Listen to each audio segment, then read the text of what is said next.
28%। ठीक है भैया, ऐसा है कि आप खेलिए, तो वो तो कंज्यूमर पे नहीं लगा है, लेकिन कंपनी पे लगा। मान लीजिए कि CS सेंटर, ठीक है, डलही के नाम से एक मैं ऐप डाउनलोड कर दिया जो कि ऑनलाइन गेमिंग है, ठीक है, ऑनलाइन गेमिंग के लिए।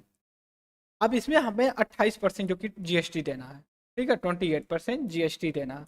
तो ठीक है भैया, GST लगाओ 28% या फिर 50%, हमें क्या करना, हमें तो कंज्यूमर से लेना है ना। कंज्यूमर आएगा तो हम उसे कहेंगे भैया अभी 100 रुपये में दे रहे थे, अब ऐसा है ना कि सरकार ने 50% GST लगा दी, आप जो कि 150 रुपये दीजिए। आप समझ, आप कोई प्रोडक्ट लेने जाइए, अब यही मैं प्रोडक्ट लिया, 28-18%, मुझे लगता है 18-20% GST लगा दिए। जो सामान मुझे 10 रुपये में मिल जाती थी, वो जो कि 28% के आसपास, तो वो जो कि चला गया 15 रुपये के आसपास। तो इसमें जो मैं कहने की कोशिश कर रहा हूँ, आप कितना भी लगा लीजिए ना, कोई फर्क नहीं पड़ेगा। जो खेल रहे हैं वो खेलेंगे ही खेलेंगे। ऑनलाइन गेमिंग वाले ऐसा अपने पॉकेट से निकाल करके देगा। CS सेंटर दिल्ली ऐसा थोड़ी कि आप लगा देंगे तो अपने जेब, मैं तो भाई स्टूडेंट्स पे चार्ज कर देगा आदमी। तो यहाँ पे जो मैं, उसके बाद बेटर रेगुलेशन की बात है। Ministry of electronic and information technology is notified amended IT rule 2021, ये प्रोवाइड मोर क्रिएटिव या better regulation on the online gaming को लेकर के कहा। स्टेट गवर्नमेंट का भी कुछ इनिशिएटिव लिया गया, जिसमें केरला, तमिलनाडु ने अपना अपना अलग अलग तरीके से किया ऑनलाइन गेमिंग स्टेटस। अब देखिए, जो पॉलिटी की बात आ जाती है, जो ऑनलाइन गेमिंग वगैरह का होता है, कौन से शेड्यूल में होता है, तो आप देख सकते हो स्टेट लिस्ट में आता है शेड्यूल। अब आपके दिमाग में भैया ये शेड्यूल कहाँ से पॉलिटी में आ गया, अरे क्या बोलते हैं, अभी तो हम लोग ऑनलाइन गेमिंग खेल रहे थे, इसमें पॉलिटी कहाँ से घुसा है। दोस्तों देखिए, जो हमारा कॉन्स्टिट्यूशन है, संविधान, कॉन्स्टिट्यूशन है जो, इसमें क्या है, 12 शेड्यूल है, ठीक है, 12 शेड्यूल। एक सेकेंड, थोड़ा सा मैं इसको इरेज कर लेता हूँ। टोटल 12 शेड्यूल है, हम सभी लोग पढ़ेंगे। इसमें जो 7वां शेड्यूल है ना, इसमें फेडरल बात की गई, फेडरल गवर्नमेंट या फेडरल सिस्टम टाइप टाइप के, इधर क्लियर। इसमें ये चीज कही गई कि इसमें डिवाइड होगा कौन कौन, जैसे मान लीजिए यूनियन लिस्ट होगी, केंद्र केंद्र लिस्ट होगी, या स्टेट लिस्ट, उसके बाद कॉन्करेंट लिस्ट होगी, ठीक है। अब क्या है, यूनियन लिस्ट पे भारत सरकार कानून बनाएगी, और स्टेट पे स्टेट गवर्नमेंट तो रूल बनाएंगे। तो इस वजह से जो ऑनलाइन गेमिंग है, ऑनलाइन गेमिंग है, ये जो है कि आपका स्टेट लिस्ट में 7वें शेड्यूल में आता है। तो आपके दिमाग में ये आएगा, चलिए ठीक है हम समझ गए इतना तक। लेकिन अब ये बताइए कि GST पे जो मीटिंग होती है तो केंद्र सरकार लगाई, जी बिल्कुल लगाई। लेकिन जब हम टैक्स, GST का ऑब्जेक्टिव क्या था, जब हम GST लाए थे, इसका ऑब्जेक्टिव क्या था। जो ऑब्जेक्टिव था उसका था वन नेशन वन टैक्स। अगर मान लीजिए स्टेट के पास पावर दे जाए ऑनलाइन गेमिंग पे टैक्स लगाने के लिए, केरला सर ऐसा है भाई कि हम 15% ही लगाएंगे, यूपी कहेगा नहीं हम इनको ISPCS बनाएंगे, यूपी बिहार वालों को। अब यूपी बिहार के क्या किए हैं, 50% GST का, कहें ऐसा गेम मत खेलो, आप जाओ दिल्ली, दिल्ली जाओ ISPCS की तैयारी करो। कहते हैं ना कि कौन सी एक मूवी है उसमें कहता है कि अरे हमारे यहाँ बेटा जो है कि दो ही चीज बनते हैं यहाँ के लड़के, एक ISPCS बन जाए या फिर जो बाहुबली बन जाए, ठीक है। तो उसमें दूसरी तरफ से फोन में पूछता है कि तुम काहे नहीं बने बे, तो वो कहता है कि भाई टैलेंट तो बहुत था लेकिन मन नहीं था, ठीक है। तो यहाँ पे जो मैं कहने की कोशिश कर रहा हूँ, यहाँ पे डिफरेंट डिफरेंट जो स्टेट लगाएंगे, लेकिन ये वन नेशन वन टैक्स का जो कॉन्सेप्ट आया हुआ था GST के अंतर्गत, अगर ये चीज नहीं किया जाएगा तो फिर तो GST का कॉन्सेप्ट बदल जाएगा ना। दूसरी एक भी चीज बता दूं कि अगर एक ही चीज पे केंद्र सरकार राज्य सरकार दोनों अगर लॉ बना दें, तो केंद्र सरकार का हमेशा सुपीरियर होता है, हमेशा जो कि बढ़िया माना जाता है। लेकिन क्लैश होने पे जब प्रेसिडेंट के पास इशू जाता है तो उसमें मेरिट देखी जाती है, केंद्र सरकार या राज्य सरकार की कौन सा लॉ बेटर है दोनों में से, ठीक है। तो यहाँ पे ये चीज बताते हैं, पॉलिटी का जो कि सब कवर कर लिया। फिर उसके बाद जो अहेड है क्या है, मतलब कि de addiction, infrastructure, awareness, responsibility of the gaming company, record maintenance को सारी चीज़ें लेकर के ये बात कर रहे हैं। तो इसमें ये जो कहने की मैं कोशिश कर रहा हूँ कि अगर आप मान लीजिए कि कहने की हेल्थ प्रॉब्लम हो जाएगी, एजुकेशन डिस्ट्रक्शन हो जाएगा, फैमिली जो कि डिस्ट्रॉय हो जाएगी, फ्यूचर जो कि बर्बाद है, वगैरह वगैरह, ये सारी चीज़ों को लेकर के। ठीक है, तो वो हमने ऑनलाइन गेमिंग के बारे में पूरा डेप्थ में डिस्कस किया। अब सिलेक्ट कमेटी के बारे में आ रहे हैं, हम सिलेक्ट कमेटी के बारे में डिस्कस करेंगे। इशू क्या था, इशू मैं बता देता हूँ। अभी क्या हुआ है कि दिल्ली सर्विस बिल आई है, ठीक है, न्यू दिल्ली जो यूनियन टेरिटरी है उसके सर्विस को कंट्रोल या फिर रेगुलेट करने के लिए एक बिल लाएगी पार्लियामेंट में।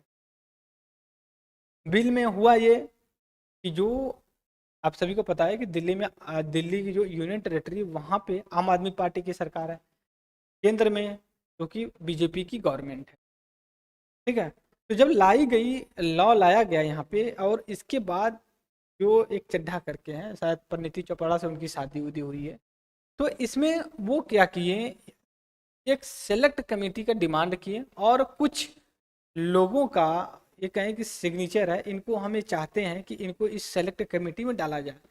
लेकिन बाद में कहते हैं ना कि शब्द दो धारी तलवार होती है, अगर चलाने वाला कुशल या स्किल्ड नहीं है तो वो तलवार खुद ही अपने गले पे मार लेता है। ठीक है, जो चड्ढा थे आम आदमी पार्टी के एमपी, उन्होंने क्या सही क्या ये नहीं कहे सिग्नेचर, लेकिन बाद में ये चीज निकल करके आई, जो सिग्नेचर जितने लोगों का लिया गया था वो कॉपी था या फिर फेक था। अब कहते हैं कि उन्हीं का विवंश उन्हीं को जो कि घायल करने के लिए तुल गया। और एक चीज बता दूं, मतलब यहाँ पॉलिटिकल इशू नहीं है, लेकिन इतना जरूर कहूँगा कि जो आर्गुमेंट होता है ना इस पॉलिटिकल डिबेट या फिर पार्टी जो है इंडिया में, सबसे बड़ा अगर आर्गुमेंट दिया जाता है तो भारतीय जनता पार्टी करती है बहुत अच्छा। मतलब कि आर्गुमेंट कैसा भी हो, सही गलत मैं ये नहीं कर रहा हूँ, लेकिन आर्गुमेंट या फिर बातों का जवाब देना वो अपने तरीके से करती है। ठीक है, बहुत मुश्किल होता है कि उसके चुंगल से निकल करके जा पाना, जो निकल गया वो सक्सेस है, लेकिन उनका एक तरह प्रोपेगेंडा बना करके फिर करियर बर्बाद हो जाएगा उनका, जो पॉलिटिशियन होते हैं।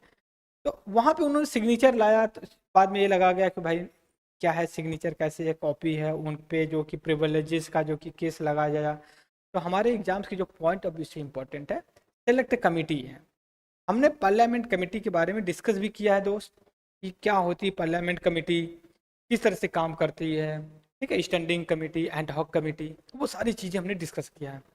यहाँ पे जो मैं डिस्कस करने जा रहा हूँ थोड़ा सा डेप्थ में डिस्कस करूंगा सेलेक्ट कमेटी को लेकर के, विदाउट सिग्नेचर को लेकर के, प्रपोजल आम आदमी पार्टी इन अपर हाउस, तब राज्यसभा में सर्विस बिल को लेकर, दिल्ली सर्विस बिल को, फिर इसके बाद जो डिप्टी, एक चीज़ और बता दें, जो ये होते हैं मतलब जो कमेटी का रिपोर्ट वगैरह होती है, ये सिग्नेचर जो प्रेसाइडिंग प्रेसाइडिंग ऑफिसर, ठीक है, ऑफिसर, जो प्रेसाइडिंग ऑफिसर्स होते हैं उनके कॉन्टेक्स्ट में ये सारी बातें किया, तो उनके पास ये अथॉरिटी होती है कि वो इस चीज़ों को रेगुलेट करें। ठीक है, एक सेकंड थोड़ा सा पानी पी लेते हैं।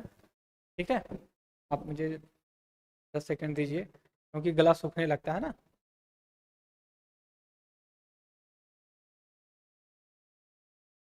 ओके, तो इसमें जो सेलेक्ट कमेटी के बारे में हम डिस्कस करेंगे, कितने मेंबर होते हैं, कैसे आते हैं, कहाँ पे सारी चीज़ें मेंशन की गई हैं। ठीक है, इशू हम समझ लिया। What is the parliament committee, क्या है, a type the committee discharge the different function of the standing committee होती है, एड हॉक कमेटी होती है। स्टैंडिंग कमेटी 12 होती है, एड हॉक कमेटी लगभग 2 होती हैं, उनमें सब कमेटियां होती हैं, और इनका नॉमिनेटेड इलेक्शन जो भी किया जाता है वो चेयरपर्सन या फिर बोल सकते हैं जो प्रिसाइडिंग ऑफिसर्स होते हैं उनके द्वारा किया जाता है। यहाँ पे देख सकते हैं parliament committee, standing ad hoc committee, financial committee, departmental committee. Financial committee 3 होती हैं, public account estimate and public undertaking होती है। फिर हमारा सेलेक्ट कमेटी के बारे में आएंगे, under the rule of the Lok Sabha या फिर Rajya Sabha procedure, any member of the a move the amendment. ठीक है, अमेंडमेंट, ये सारी चीज़ों को लेकर के। ठीक है, फिर उसके बाद ये मोशन इज अ मूव और रेफर द बिल टू ये है कि बिल का जो कमेटी के पास भेजा जाएगा, फिर उसके डिसीजन मोशन के किया जाएगा। फिर appointed the rule select committee, वो सारी चीज़ें हैं, चेयर ऑफ द कमेटी का होगा appointed by the chairperson of the Rajya Sabha, जिस कमेटी का चेयरमैन होता है उसके द्वारा होता है। और ये incharge of the bill generally scrutiny की जाती है, डिफरेंट डिफरेंट होते हैं। हम इतना फास्ट क्यों पढ़ा रहे हैं, क्योंकि हम पहले डिस्कस कर चुके हैं। फिर उसके बाद कोरम की जरूरत 1/3 of the total member of the committee का होना चाहिए था। कास्टिंग वोट, जो मेंबर होते हैं, जो चेयरपर्सन होते हैं, उनके पास जो कास्टिंग वोटिंग का पावर होता है। सब कमेटी भी अपॉइंट किया जाता है by select committee, examine the special point को लेकर के है। ये सारी चीज़ें की गई हैं और लगभग 3 महीने के अंदर उनको नोटिफिकेशन सारी चीज़ें देनी पड़ती है। Joint deadlock, joint sitting, presiding officer, कोई अगर इशू आए इस रेजोल्यूशन पे तो डेडलॉक खत्म करने के लिए कि ज्वाइंट सेशन में बुलाया जाता है। Select committee examine the bill, ask the evidence, फिर उसके बाद policy intention report online sector सारी चीज़ें करेंगे। फिर significance of the parliament committee का सिग्निफिकेंस क्या होता है हम पहले भी डिस्कस कर चुके हैं फ्रेंड्स। वेरियस मतलब आप बोल सकते हो vibrant link between parliament, executive and the general public. फिर विजिलेंस करता है कॉन्फ्रेंस या फिर कॉन्फ्रेंस या फिर इस तरह की रिस्पॉन्सिबिलिटी ऑफ द पार्लियामेंट की बढ़ा देता है। प्रोवाइड एक्सपर्टीज और फिर उसके बाद ensure accountability of the parliament की किया जाता है। इसके साथ नेक्स्ट पे चलेंगे जो साइंस बिहाइंड न्यूक्लियर बम वगैरह को लेकर के एक बुक पब्लिश फिल्म बनी हुई है इसको लेकर के। फिर हमारे लिए इम्पोर्टेंट नहीं है, हमारे लिए इम्पोर्टेंट है न्यूक्लियर वेपन्स क्या होते हैं, कैसे काम करते हैं। न्यूक्लियर दूसरी तरह से काम करता है, एक फ्यूजन होता है, एक फिजन होता है। फिजन की अगर मैं बात करूँ, एक बड़ा आइटम जो दो छोटे छोटे पार्ट में डिवाइड हो जाता है। फ्यूजन की बात करूँ मैं यहाँ पे, या फ्यूजन की अगर मैं बात करूँ न्यूक्लियर फ्यूजन के, तो दो जुड़ करके एक जो है कि बड़ा आइटम बन करके निकलते हैं। फिर हाइड्रोजन बम क्या होता है, based on the nuclear fusion के हिसाब से बम होता है। तो इसलिए बोला जाता है कि हाइड्रोजन बम ज़्यादा की खतरनाक हो सकते हैं, या happen the shocking the wave, ये सारी चीज़ें। फिर इसके बाद प्रीलिम्स बिट को लेकर के हम डिस्कस करेंगे कि ये कॉटन एली ऐप है जो CCI cotton corporation of India जो कि इसको डेवलप किया है, ये जो कि मिनिस्ट्री ऑफ द टेक्सटाइल के अंतर्गत जो कि होता है। फिर इसके बाद ये कॉटन ग्रोविंग सेक्टर में काम करता है। इसका ये है कि MSP को मिनिमम सपोर्ट प्राइस जो कि क्या बोलते हैं, कॉटन सेक्टर में MSP दी जाती है जो मिनिमम सपोर्ट प्राइस होते हैं। मिनिमम सपोर्ट प्राइस के बारे में हम डिस्कस कर लेते हैं। देखिए मिनिमम सपोर्ट प्राइस क्या होता है, एक इस तरह का प्राइस होता है जिसमें गवर्नमेंट एश्योर करती है फार्मर से, डोंट वरी, हम हैं मेरे देश के किसानों, सरकार है आपके साथ, आप खेती करिए, ठीक है।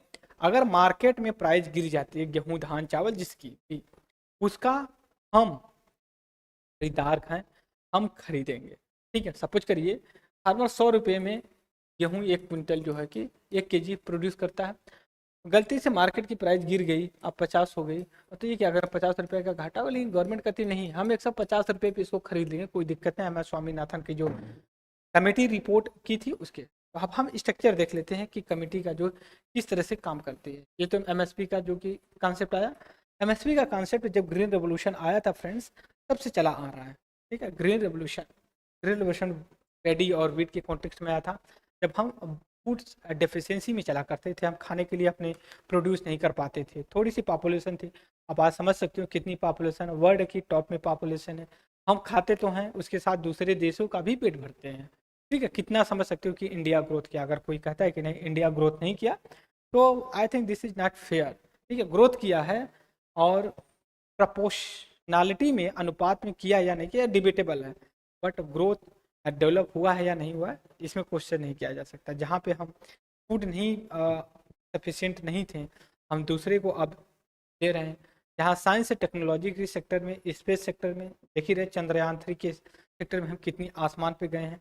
इसके साथ हम ये भी है कि जो सैटेलाइट वगैरह होती हैं उसमें जो है कि हम अब दूसरे देश के भी जो है कि सैटेलाइट को लॉन्च करते भी, सिंगापुर की सैटेलाइट, अमेरिका तक की सैटेलाइट को हम लॉन्च। तो आपके दिमाग में आया कि अमेरिका इतना एडवांस है, क्यों वो अपना हमारे यहाँ लॉन्च करवाता है, इसलिए लॉन्च करता है, कॉस्ट इफेक्टिव होता है। जहाँ अमेरिका अपने सैटेलाइट को लॉन्च करता 100 रुपये आता है, हम जो कि सस्ते में लॉन्च कर देते, कभी यार कोई दिक्कत नहीं है, क्यों, क्योंकि हमारे पास इतनी इफिशियंस टेक्नोलॉजी है, दिक्कत नहीं होती है। इसके बाद हम जो यहाँ पे MSP की बात कर रहे थे, कॉटन को जेल ले करके हुई है, तो हम MSP का पूरा बैकग्राउंड देख रहे हैं। MSP देखिए इसको, MSP FCI food corporate of India purchase करती है।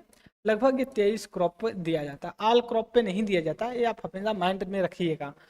MSP दिया जाता है तो इस पर प्रोक्योर किया जाता है, ठीक है। प्रोक्योर करती है क्या, कौन करता है, FCI करती है ऑन द MSP पे। इसके बाद ये स्टोर करती है, स्टोर करने के बाद ये डिस्ट्रीब्यूट करती है। डिस्ट्रीब्यूट किसको करती है, जैसे मान लीजिए APL BPL, प्रधानमंत्री गरीब कल्याण अन्न योजना वगैरह जो भी थी।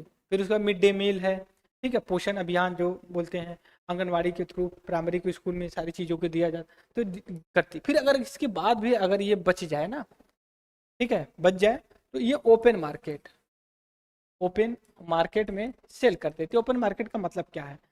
ये है कि जो मार्केट में पब्लिक को नहीं, मतलब जो बिजनेसमैन है या फिर जो बनिया लोग हैं उनको जो कि सेल कर देगी। सेल करने के बाद उनको जो पैसा मिलेगा, और इसके बाद ये भी करती है, एक्सपोर्ट भी कर देती है। एक्सपोर्ट अलग अलग देश में कर दिया। अभी पता है कि नॉन बासमती चावल पे एक्सपोर्ट करने से बैन कर दिया, वीट को बैन कर दिया गया था, प्राइस जैसे बढ़ी कर दिया था। तो ये एमएसपी का कॉन्सेप्ट है। फिर उसके बाद आर्टिकल हम, हाँ नेक्स्ट आर्टिकल पे चलेंगे, 3 आर्टिकल 3 को लेकर के हम पहले भी डिस्कस किए थे दोस्तों। एक सेकेंड, थोड़ा सा मैं डिस्कस कर रहा हूँ, सेकेंड, ठीक है। हाँ, लूना मिशन थे ये, देखिए लूना मिशन के बारे में हमने डिस्कस किया था। जिस तरह से होड़ मची थी कि मतलब कि हम स्पेस में जाएं, रसिया का जो कि ये लूना है, कि चंद्रयान 3 जो हमारा इंडिया का है। इसके बाद बात करा जाए, एक सेकेंड, यहाँ पे सॉफ्ट लैंडिंग जो चंद्रयान कर रहा है, तो इसका आर्टिकल 3 के बारे में हम डिस्कस करेंगे। अभी कॉन्टेक्स्ट क्या है, कॉन्टेक्स्ट के बारे में हम डिस्कस कर लेते हैं। कॉन्टेक्स्ट यह, केरला ने कहा है कि केंद्र सरकार से ऐसा है